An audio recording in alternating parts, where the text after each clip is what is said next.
¿Qué tal, chicos? Continuando con nuestro curso de etimologías grecolatinas, hoy estamos trabajando el tema de lo que va a ser la importancia del latín en la formación del español.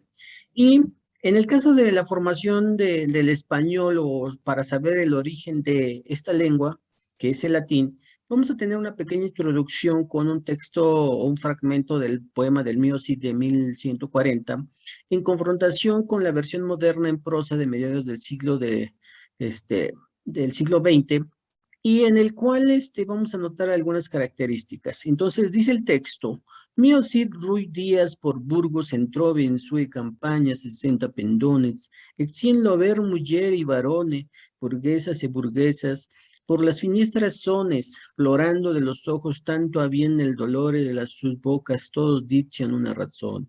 Dios, qué buen vasallo, si hubiese buen señor.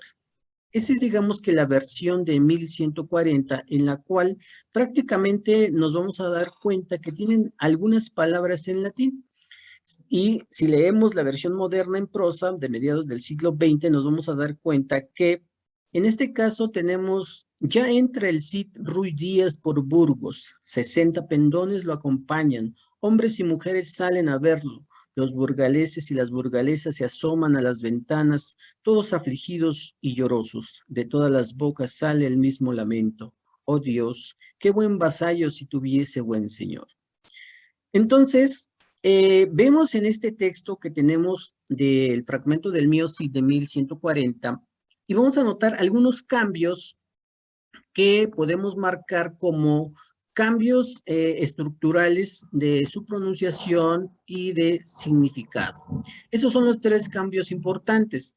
Y los vamos a ir notando por la razón en que tenemos palabras como entrove, por entra en español, palabras como exien, que dice salen, o 60 por 60. Nosotros tenemos que dar en cuenta que para el caso de la pronunciación en latín, los diptongos como AE se pronuncian como E, por eso la distinción de 60. Plorando, que es, significa lloroso o llorar, eh, y también vamos a entrar a la cuestión de dolor por lamento, o también significa este, dolor, ¿no? Y que aquí pues prácticamente Alfonso Reyes, nuestro poeta, en su traducción, en lugar de dolor, lo acomoda o le da este contexto de lamento. Y por último tenemos hubiese por tuvieses. Entonces, nos damos cuenta cómo han evolucionado las palabras desde 1140 al siglo, mediados del siglo XX, que estamos hablando de 1140 aproximadamente, y que Alfonso Reyes pues nos determina, digamos, que estas características que tiene el lenguaje dentro de su texto, de su traducción con el poema del Mio Cid de 1140. Y esta es la razón por la cual, si es que nosotros verificamos ya bien estos cambios que van a ser tanto fonéticos, morfológicos y semánticos. En el caso de los morfológicos, son los que prácticamente, más bien los fonéticos, prácticamente afectan a los sonidos o a la pronunciación de estas palabras. En este caso lo podemos encontrar en entrove por entra, ¿sí? Hubiese por tuviese. Entonces, tanto entra como entrove tienen un cambio significativo en su pronunciación, en hubiese y tuviese también. Hay ese cambio de O por consonante, pues tiene esa cuestión. Xien por salen también tiene una pronunciación bastante fuerte, pero la mayoría de los cambios fonéticos tienen que ver también por la morfología en la estructura de las palabras, o los cambios estructurales de las palabras que tienen que ver con la escritura de la palabra. Muchos de estos tienen que ver también con los metaplasmos. Entonces, tenemos, por ejemplo, al aumentar letras, y cuando nosotros vemos cambios morfológicos por aumentar letras, vamos a ver que al principio de las palabras, como por ejemplo hora, en el caso de ahora, se le está incrementando tanto una consonante como una vocal en medio de las palabras, por ejemplo. Entonces decimos que al principio y al medio tenemos Navidad por natividad. Entonces aquí prácticamente ti se está eliminando.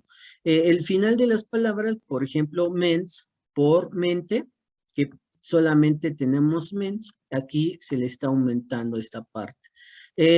Al suprimir letras, que es al principio de cada palabra, estamos suprimiendo, ahora vamos a suprimir, entonces, aqueste por prácticamente aqués, o más bien ac, se está eliminando. En medio de la palabra, se, por ejemplo, capsa, se está eliminando ps. En el caso de al final de la palabra, para el caso de la supresión, tenemos venire por venir. Entonces, aquí prácticamente se le está eliminando esto. Venir. Y en el caso de fusión, que son las palabras que se unen para formar una sola, tenemos el caso de él, y esta prácticamente se elimina una E y solamente se anexa a la E. Transposición, murciélago por murciélago. Entonces, aquí estamos con estas. Y por último, tenemos los cambios parciales o totales de una palabra. Por ejemplo, feci, que es hice, es completamente un cambio. Yelu, que en el caso del latín se pronuncia como Y, en algunos casos con J, o más bien la J, y en algunos casos es por qué. Y tenemos yel. Tesaurus, que es AU, igual también tiene una pronunciación de vocal de O, por eso aquí tenemos tesoro. Y ficum, que es por higo, que bueno, aquí en el caso de ficum es más referente a un árbol de higo, pero bueno, aquí lo estamos marcando como higo. Y esos serían los cambios morfológicos, es todo lo que conlleva a los cambios morfológicos. Entonces, si nos damos cuenta, también podemos encontrarnos con cambios semánticos. Si hay un cambio, si vemos que las fonéticas y los morfológicos equivalen a un cambio de palabra, de estructura y de pronunciación. En el caso de los semánticos, a lo mejor no van a tener tanto esta situación, pero sí en el significado. Por ejemplo, tenemos átomo, que es considerado en su división, o más bien una palabra que en su principio se definió como sin división y que ahora se considera prácticamente como todo lo divisible. Y eso es en el caso de los textos que van a tener estas peculiaridades o los textos antiguos donde podemos encontrar palabras latinas totalmente, pero esto se va a englobar a la otra parte de esta introducción del latín, o para saber cómo es el origen del latín, donde vamos a hablar que en el caso de las familias lingüísticas y la rama italocéltica a la que pertenece el latín, y que viene de la familia indoeuropea, pues nos vamos a dar cuenta que esa capacidad que tiene es por toda la aprensión de cultura que se generó en Grecia y que los romanos prácticamente lo supieron aprovechar. Y esto hablando desde el principio de que el alfabeto griego le dio mucha cabida al alfabeto, o más bien el alfabeto latino le dio mucha cabida a lo que va a ser el alfabeto griego para poder anexarle algunas grafías y poder reestructurarlo para su lengua. Y toda la importancia de la cultura que corresponde a Grecia se fue retomada por los romanos. En el caso de la extensión geográfica, la mayoría, si nos damos cuenta en el caso de la familia indoeuropea, cómo en los mapas anteriores, cómo influye mucho, y más en el caso de la italocéltica o la rama italo, que prácticamente nos lleva a toda esta pronunciación de las lenguas romances, o la generación de las lenguas romances para su origen, y cómo las lenguas romances hoy en día prácticamente son influencia en la mayoría del planeta, ¿no? Y si estamos diciendo que 200 lenguas, yo siento que es poco, según los informes, pero prácticamente la mayoría del planeta está hablando una lengua romance en cualquier región del planeta, ¿no? Por esa razón es que el origen del latín en sus principios tuvo una cuestión de influencia de las lenguas autóctonas que se desarrollaban en el momento y que fueron influenciadas en el latín. Al mismo tiempo, el latín también se convierte para el caso del español en una gran influencia, y podemos decir que el español tiene el 75% de raíces o prefijos latinos que influyen en el idioma español. y otras tantas del 25% son de otras lenguas, como por ejemplo el árabe, y esto porque en el espacio de Hispania, como se conocía antes España, o hoy conocida como la península ibérica, se hablaba Andalucía, en la región de Andalucía llegaron muchos mozárabes, y por eso el árabe es importante dentro de nuestra lengua. La otra parte tiene que ver con los prefijos y sufijos griegos, que fueron influencia para el caso de los romanos, en el caso del latín, y la parte hebrea, que pues también tenemos una cuestión muy peculiar en cuanto a la influencia de la hebrea, que puede ser muy poco o mucho, pero ahí está dentro de ese 25%, y las otras pueden ser el alemán, el inglés y algunos otros, algunas otras lenguas, como las autóctonas, que tienen que ver con el caso de nuestro país. Y esto por eso lo lleva a que el latín sea la base fundamental para la lengua del español. Sin embargo, esto tiene que ver con una peculiaridad, porque en su origen, si es que lo vemos así en este mapa, el origen se desarrolla en la Lazio, que va a ser la región donde se va a ubicar lo que va a ser el latín. En el caso de nuestras razones por las cuales vamos a hablar de ello, es que la cultura romana se va a desarrollar en una sociedad bastante civilizada, con toda una estructura política, geográfica, económica, política, cultural y hasta bélica, ¿no? Y que prácticamente la importancia de la cultura romana trasciende en la bélica, porque así es como se extendió, y en el caso de las lenguas se extendió también. Por eso Roma como imperio es fundamental para el caso de la lengua latina, y decimos que el Imperio Romano se va a desarrollar hasta lo que va a ser la parte norte, este, de Alemania, hasta, si podemos decirlo, a la parte de Holanda o los Países Bajos o neerlandés, como le llaman algunos, que va a ser el río Rin, ¿no? Que hasta ahí no van a poder pasar los romanos, y hasta ahí se va, digamos, que a quedar.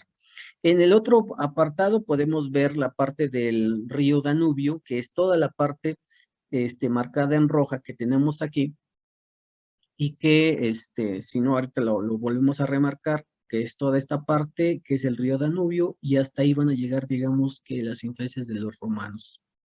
Y también podemos hablar de que los romanos se extienden hasta lo que va a ser el mar Caspio, que esa, digamos que hasta ahí van a llegar los límites del imperio, este, y que es prácticamente toda esta zona, ¿no? Que estamos marcando ahí con el mapita, pero que también aquí se los vamos a marcar para que más o menos lo identifiquen.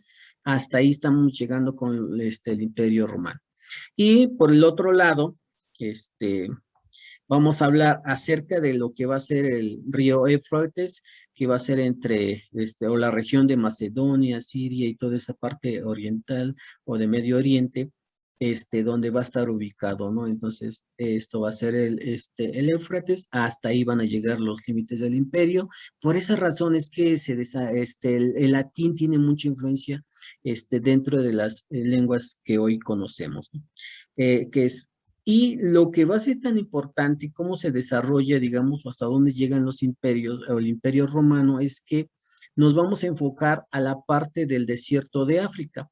Es ahí donde nosotros vamos a encontrar toda esa influencia del árabe, y a lo mejor del hebreo en el caso del río Éufrates, ¿no? Entonces, veíamos los mapas de la sesión anterior, cómo se desarrollaba más o menos en esta parte, de lo que va a ser el desierto de África. Y eso prácticamente, chicos, es la forma en la cual el latín se va a estar originando y se va a estar desenvolviendo, porque prácticamente lo que estamos viendo aquí es todo el Imperio Romano, y es así como decíamos la vez pasada, cómo el imperio se va a ir formando, se va a ir desglosando. No me canso de decir que se va a ir hasta, de hecho, si se dan cuenta, estamos aquí en la Bretaña, que es toda la parte de la isla de lo que hoy conocemos, Reino Unido, y hasta allá van a llegar los imperios, o hasta allá van a llegar las legiones, ¿no? Y por esa razón podemos decir que en el caso de toda esta cuestión del imperio, pues se van a desarrollar todas las cuestiones del desarrollo del origen del latín. Y esto prácticamente, chicos, es todo por el día de hoy, es la sesión. Nos vemos y hasta pronto. Bye, bye.